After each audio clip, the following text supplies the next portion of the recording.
मंत्र का उच्चारण। ओम नमो अरिहंताय नमः। ओम नमो अरिहंताय नमः। ओम नमो सिद्धाय नमः। ओम नमो सिद्धाय नमः। ओम नमो आयर्याय नमः। ओम नमो आयर्याय नमः। ओम नमो वच्छायाय नमः। ओम नमो वच्छायाय नमः। ओम नमो लोय सहुवे साहु नमः। ओम नमो लोय सवसाहुणम्। एक खजाना श्री आदिनाथ भगवान की जय। एक खजाना श्री महावीर भगवान की जय। हरम पूजाचार्य श्री कुंद कुंद भगवान की जय। हरम पूजाचार्य गुरुवर श्री विराट सागर जी गुरुदेव की जय। हिंसामयी जैन धर्म की जय। जय बोलिए परम पूज्य 108 आचार्य श्री विनम्र सागर जी महाराज की जय। बोलिए आचार्य संघ की जयवंत हो। नीरस जीवन मिला हमें, नीरस जीवन मिला हमें, जिसमें नहीं सुख की लहरें। नीरस जीवन मिला हमें जिसमें नहीं सुख की लहरें। चिंता दुख ही दिखे हमें, चिंता दुख ही हमें दिखे। चिंता दुखी हमें दिखे, चिंता दुखी हमें दिखे। ऐसा कोई काम करे हमको सुख की राह दिखे।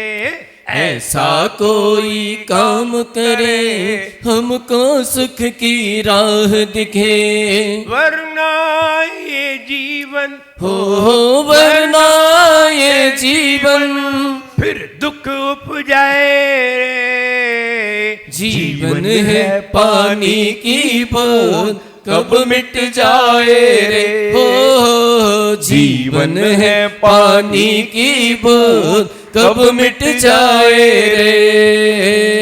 होनी अनहोनी होनी अनहोनी कब जागट जाए रे। जीवन है पानी की बूंद कब मिट जाए रे। हो जीवन है पानी की बूंद कब मिट जाए रे। नीरस जीवन मिला हमें, नीरस जीवन मिला हमें, जिसमें नहीं सुख की लहरें। नीरस जीवन मिला हमें जिसमें नहीं सुख की लहरें। चिंता दुख ही हमें दिखे, चिंता दुख ही हमें दिखे। चिंता दुख ही हमें दिखे, चिंता दुख ही हमें दिखे। हर आदमी इस दुनिया में नीरस जीवन लेकर के आया है।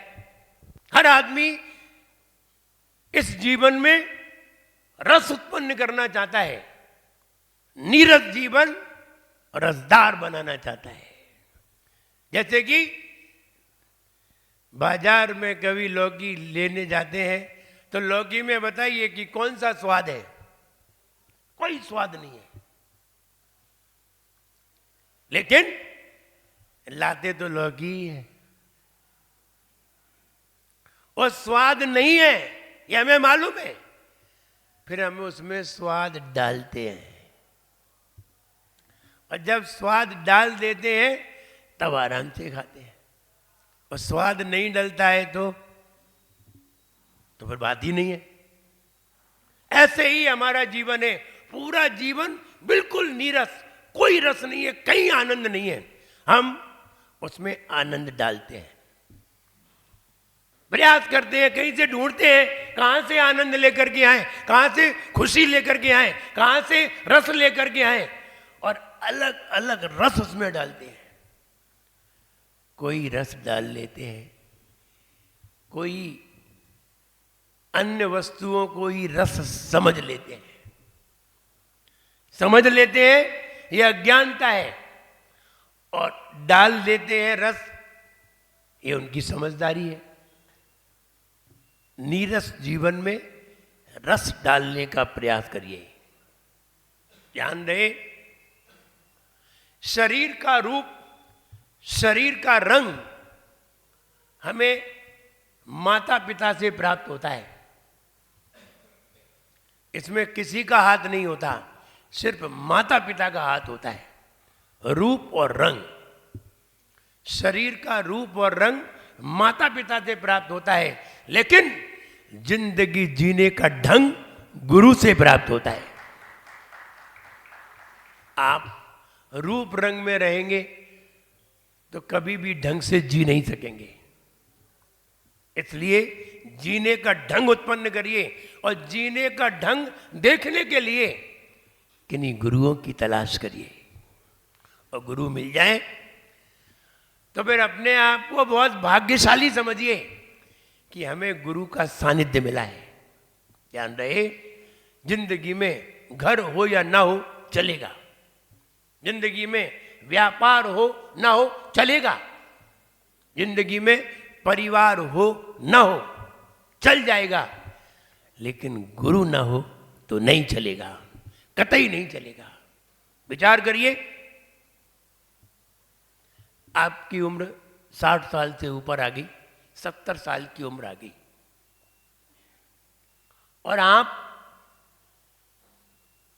कोई ऐसा समय आया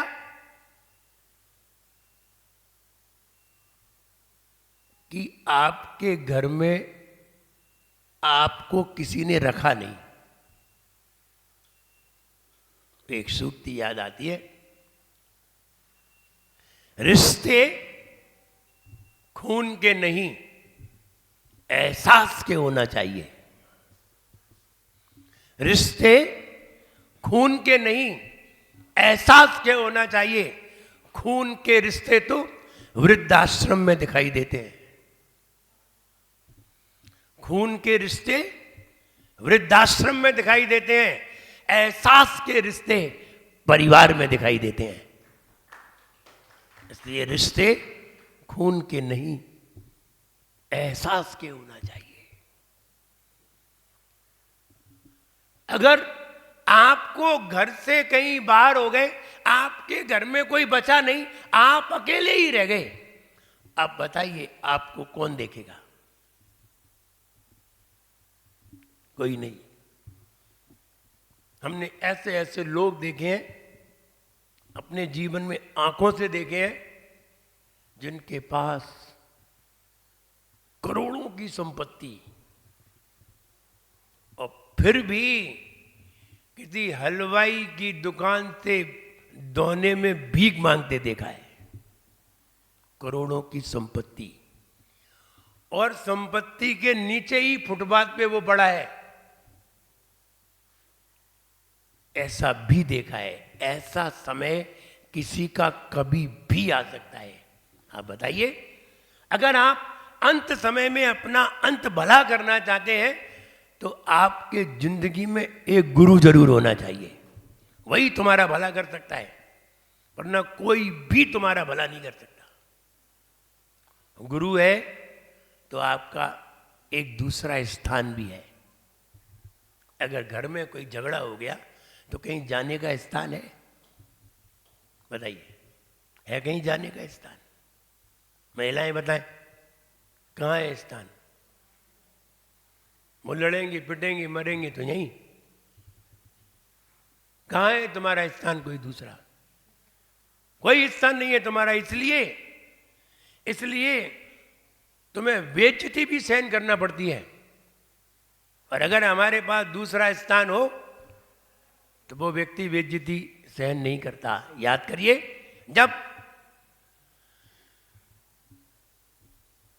सब कुछ सिद्ध हो जाने के बाद रामचंद्र जी ने सीता की अग्नि परीक्षा और ली। ऐसा नहीं है रामचंद्र जी को नहीं मालूम है सीता के बारे में, सब मालूम है, लेकिन फिर भी अग्नि परीक्षा ली गई। बताइए अग्नि परीक्षा में कौन बच के आ सकता था? अच्छा आप ही बताओ, आपके रामचंद्र जी अगर परीक्षा ले लें तो क्या करेंगे आप? कोर्ट में खड़े कर देंगे?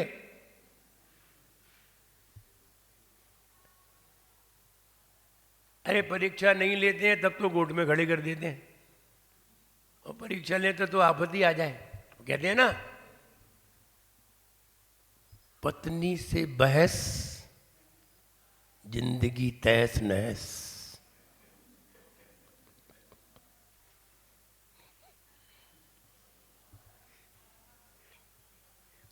इसलिए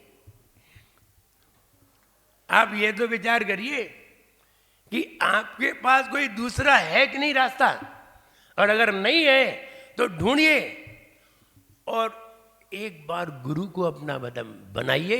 अगर अंत समय में कोई भला नहीं कर सका तो गुरु के चरणों में आ जाइए, भला हो जाएगा। और कहते हैं अंत भला, तो अब पता नहीं ये क्यों कहते हैं, ये क्यों कहते हैं ये मुझे मालूम नहीं है। अब मालूम तो सब है, तुम्हें मालूम है कि नहीं ये बता रहा हूं, है ना। क्योंकि जब आप कभी अपनी बैलेंस शीट बनाते हैं और बैलेंस शीट बनाते समय जब अंतिम डेबिट और क्रेडिट दोनों मिल जाते हैं तो समझना चाहिए आपका trading and profit and loss account right है। और अगर बैलेंस शीट अंत में डेबिट क्रेडिट नहीं मिलती है तो इसका मतलब है आपका ट्रेडिंग अकाउंट गलत है और आपका प्रॉफिट एंड लॉस अकाउंट ये भी गलत है। इसीलिए बैलेंस शीट अंत में मिली नहीं। बैंक से कर्मचारी को तब जाने दिया जाता है जब पूरी बैलेंस शीट मिल जाती है, चाहे रात्रि के 8 बज जाए। इससे मतलब नहीं है बैलेंस शीट मिला के जाइए। जो बैंक में होंगे वो जानते होंगे। तो बैंक में पूरी बैलेंस शीट मिलाई जाती है। ऐसे ही अंत भला, अंतिम बैलेंस शीट मिल गई, काम सही है, जिंदगी भली है। और अंत में तुम्हें अगर अंत में भगवान का नाम स्मरण में आ जाए तो इसका मतलब है इसकी जिंदगी बहुत अच्छी थी।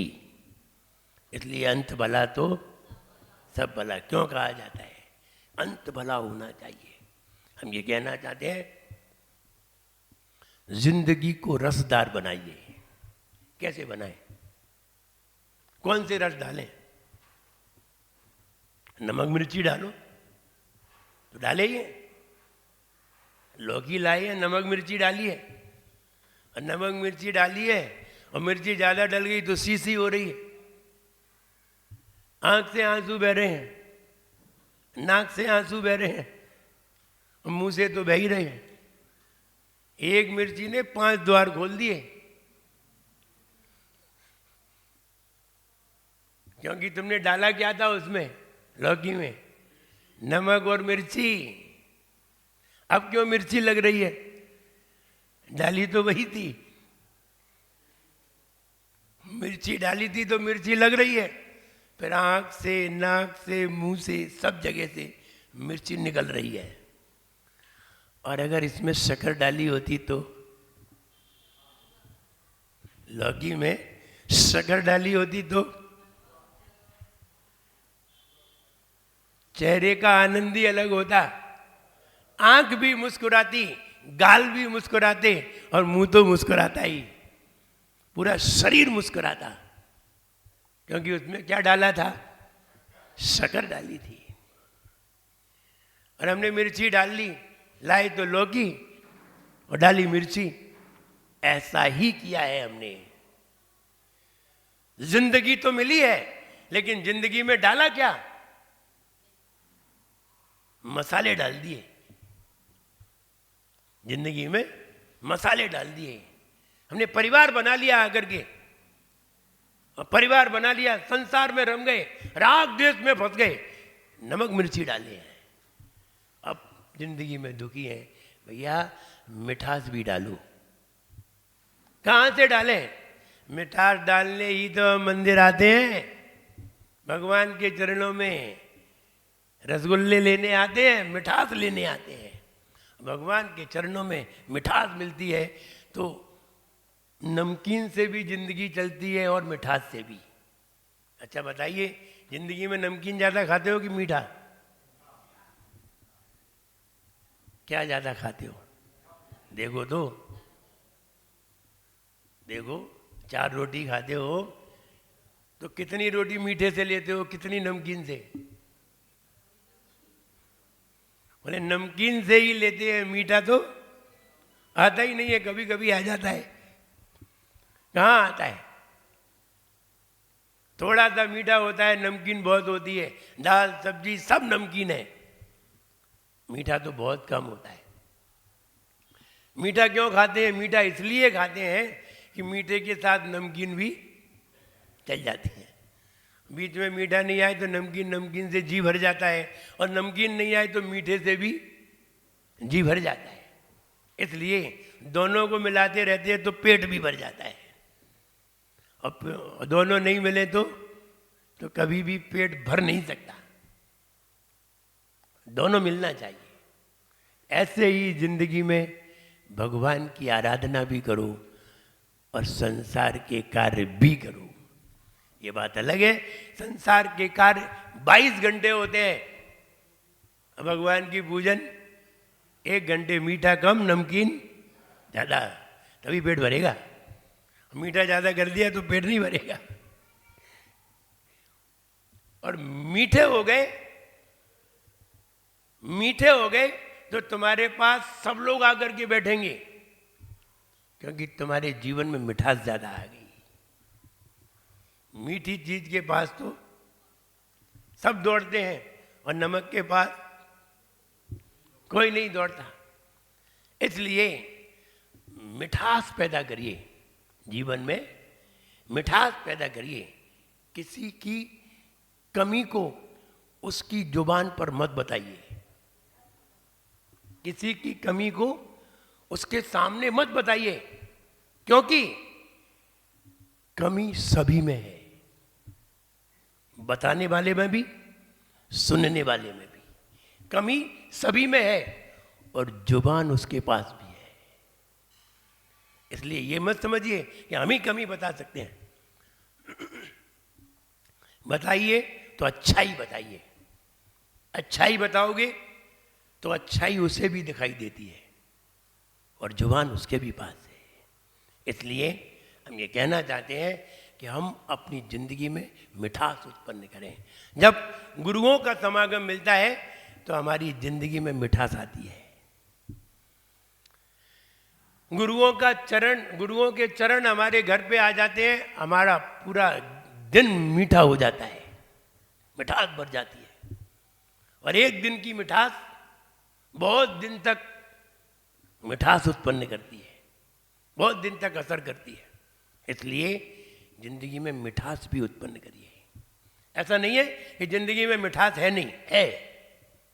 अब हमने मिठास डाली नहीं है तो कहां से आएगी? डाल तो दी तुमने नमक मिर्ची, और अब मिर्ची लग रही है। वो लौकी की सब्जी अगर शरीर पे भी लग जाए ना, मुंह पे तो छोड़ो, अगर लौकी का वो सब्जी बनाई है और शरीर पे सब्जी लगी रह जाए तो खुजली हो जाए, उसका पानी लगा रह जाए तो खुजली हो जाए। इसलिए अपने जीवन में नीरसता को दूर करने के लिए रस उत्पन्न करिए। किसी ने रस डालने के लिए परिवार बनाया, व्यापार बनाया, संसार बनाया। ये रस डालने के तरीके हैं, ये रस है, लेकिन रस दूसरों से आ रहे हैं, रस दूसरे से मिल रहा है। जब कभी बेटा बाहर चला जाता है, मन उदास हो जाता है, बेटा आता है तो खुश हो जाते हैं। पत्नी चली गई तो दुखी हो जाते हैं, आ गई तो खुश हो जाते हैं। नहीं, ऐसा नहीं होता। ऐसा कम होता है। जब वो पत्नी को छोड़ने के लिए जा रहा था, पत्नी अपने घर जा रही थी, तो आ रही थी,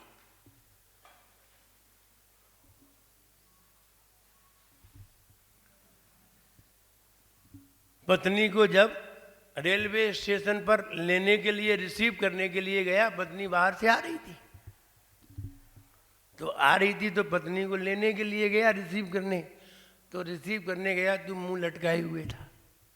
तो पत्नी बोली, हम 1 महीने बाद तो आए और तुम फिर भी मुंह लटकाए, कम से कम प्रसन्न मुद्रा में तो आना चाहिए। वो सामने देखो, वो अपनी पत्नी के सामने कितना मुस्कुरा रहा है। बोले, पगली, उसकी पत्नी जा रही है।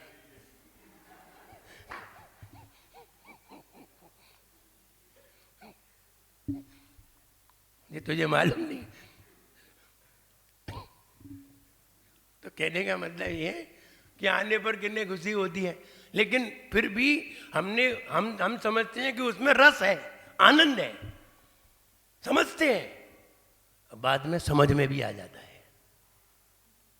समझते हैं और बाद में समझ में भी आ जाता है कि रस था कि नहीं, रस है या नहीं। और फिर बच्चे हैं, उनमें अपना आनंद देखते हैं, उनमें रस ढूंढते हैं, लेकिन बाद में धीरे धीरे उनका रस समाप्त हो जाता है। बाद में वो नमक मिर्ची इतनी लगती है कि जिंदगी में हंसना भी दूभर हो जाता है। इसलिए भगवान की आराधना का रस डालिए, भगवान के गुणगान का रस डालिए, गुरुओं के समागम का रस डालिए, गुरुओं की सेवा का रस डालिए, वैयावृत्ति का रस डालिए, स्वाध्याय का रस डालिए, मंत्र के जाप का रस डालिए, भगवान के अभिषेक का रस डालिए। ये रस तुम्हारे जीवन में आनंद उत्पन्न करेंगे। और ये कहें, गुरुओं का समागम जरूर लीजिए, और कोई तुम्हारे जीवन में हो या ना हो, गुरु जरूर होना चाहिए, क्योंकि अंत समय में कोई काम नहीं आता है, और गुरु वो है जो अंत समय सुधार देता है, वो ही सुधारेगा। और नहीं मिले, गुरु नहीं मिले तो सुधर नहीं सकते, वो तुम्हें सुधार देगा। सुधार क्या दे? वो तुम्हें ऊपर तक भी आनंद दिलाएगा, इस जन्म में नहीं, अगले जन्म तक आनंद देगा, वो गुरु ही है। इसलिए गुरु जरूर होना चाहिए। हर व्यक्ति के हाथ आसमान तक नहीं जाते, हर व्यक्ति के हाथ आसमान तक नहीं जाते, लेकिन जो भगवान के चरण पर अपने हाथ रख देते हैं, उनके हाथ आसमान तक नहीं जाते, वे खुद ही आसमान में पहुंच जाते हैं। इसलिए भगवान के चरण पर हाथ रखिए। आसमान में जाने के लिए गुरुओं के चरणों का सानिध्य लीजिए, आप खुद ही आसमान में पहुंच जाएंगे। हाथ क्या जरूरत है पहुंचाने की? इसलिए गुरुओं का समागम कभी कभी मिल जाता है, कभी कभी भाग्य से मिल जाता है, बिना निमंत्रण के मिल जाता है, और कभी कभी निमंत्रण के द्वारा भी मिलता है। कभी कभी भाग्य से, बिना पुरुषार्थ के, और कभी कभी मेहनत से, पुरुषार्थ से, दोनों से मिलता है। जो पुरुषार्थ से मिलता है उसकी कीमत ज्यादा होती है, और जो बिना मेहनत के मिल जाता है उसकी कीमत भी कम होती है। जो मेहनत से कमाया जाता है उसकी कीमत ज्यादा होती है, और जो पिताजी की संपदा मिल जाती है उसकी कीमत कम कर पाते हैं। दूसरे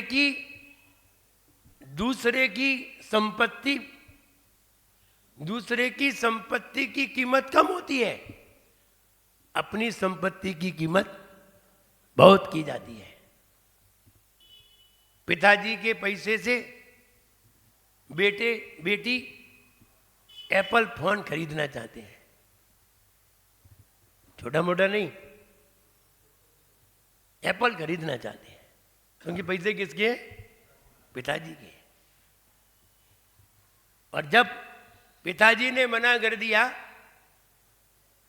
और जब बेटे ने सर्विस की और फिर कहा अब एप्पल फोन ले आओ, बोले क्या जरूरत है एप्पल की,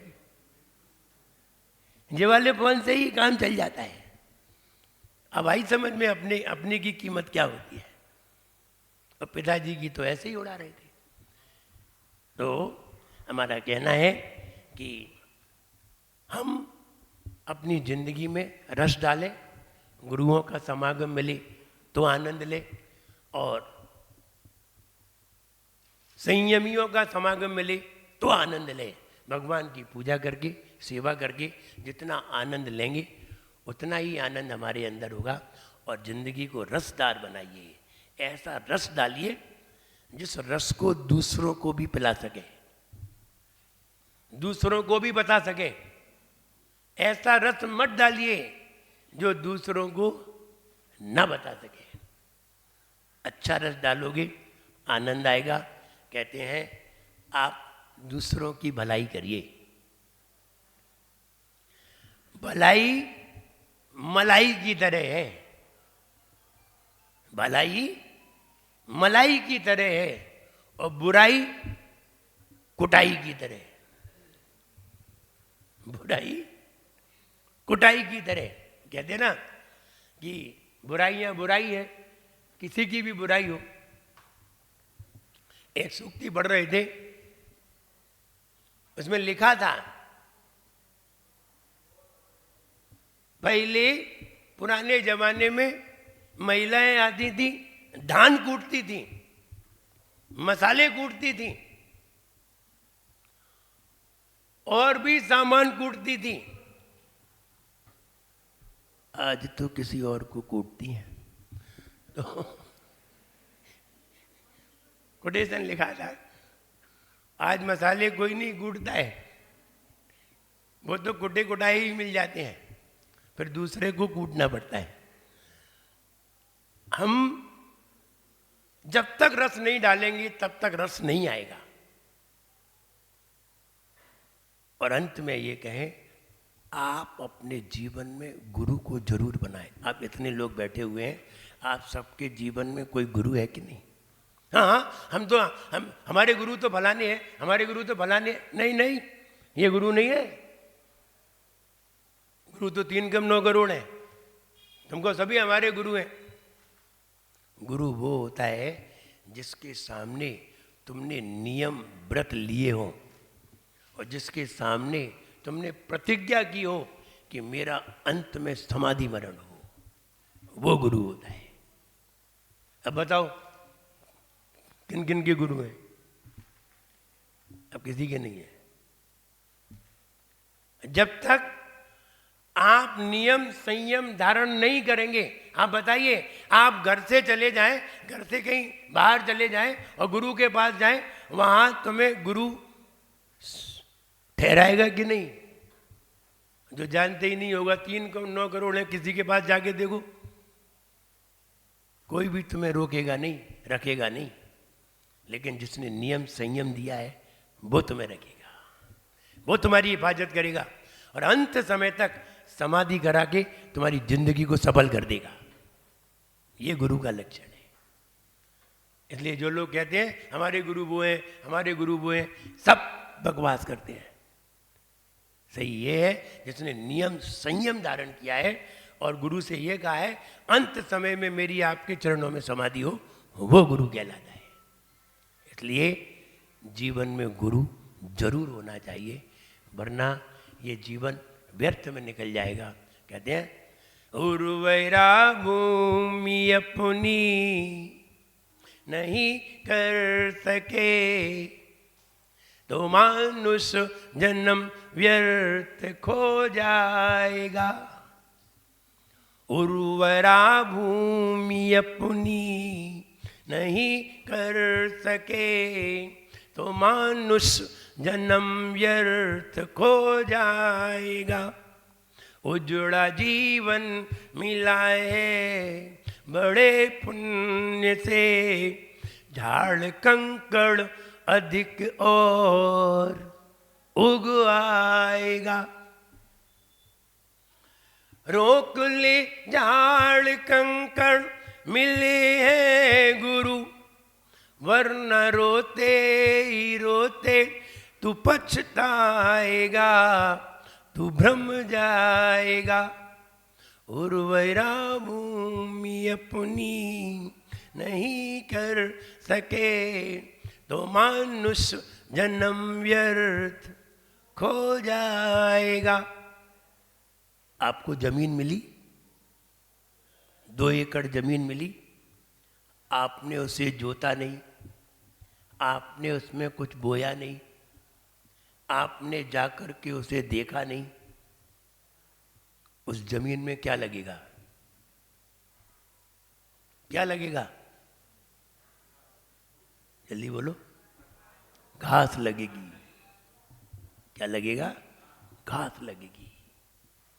और अगर उसमें तुमने कुछ डाला, जोता, बोया, तो उसमें जो तुमने डाला है वही फल लगेगा। तोड़ना खोदना गोदना वक्त पर, उर्वरा भूमि में बीज फलता सदा। वक्त पर जब कोई तुम्हें मुनिराज का सानिध्य मिल जाए, तुम्हें गुरुओं का सानिध्य मिल जाए, तो फिर बिल्कुल संयम से अपने आप को जोड़ दीजिए। तोड़ना खोदना गोदना वक्त पर, उर्वरा भूमि में बीज फलता सदा। स्वच्छ जल क्यारियों से पहुँचता रहे, बीज निश्चित फसल में लटकता सदा। स्वच्छ जल क्यारियों से पहुँचता रहे। क्यारी 3, मन वचन काय। स्वच्छ जल पहुँचता रहे, बीज निश्चित फसल में आ जाता है। जब फसल काट कर घर में आ जाएगी, जब फसल काट कर घर में आ जाएगी, तो ये मानुष जन्म शांति पा जाएगा, न भ्रम पाएगा। उर्वरा भूमि अपनी नहीं कर सके तो मानुष जन्म व्यर्थ खो जाएगा। इसलिए उर्वरा बनाइए। उजड़ी भूमि सभी को मिली है, बंजर भूमि सभी को मिली है, नीरस जीवन सभी को मिला है। इसे रसदार बनाना है। अगर आप रस समझ सके तो भगवान के चरणों में कई प्रकार के रस हैं। आनंद के रस हैं, भक्ति के रस हैं, खुशी के रस हैं, बहुत सारे रस हैं। और घर में नमक है, मिर्ची है, सब है। घर में नमक मिर्ची के अलावा कुछ नहीं है। लग जाए तो आंख दर्द करे, मुंह में लग जाए तो रोने लगे, नाक में लग जाए तो बहने लगे, और शरीर में लग जाए तो खुजली कर दे। घर में भरी पड़ी है। आनंद यही है। इसलिए जीवन को आनंदित बनाइए। जय बोलिए परम पूज्याचार्य गुरुवर श्री विराग सागर जी गुरुदेव की। आज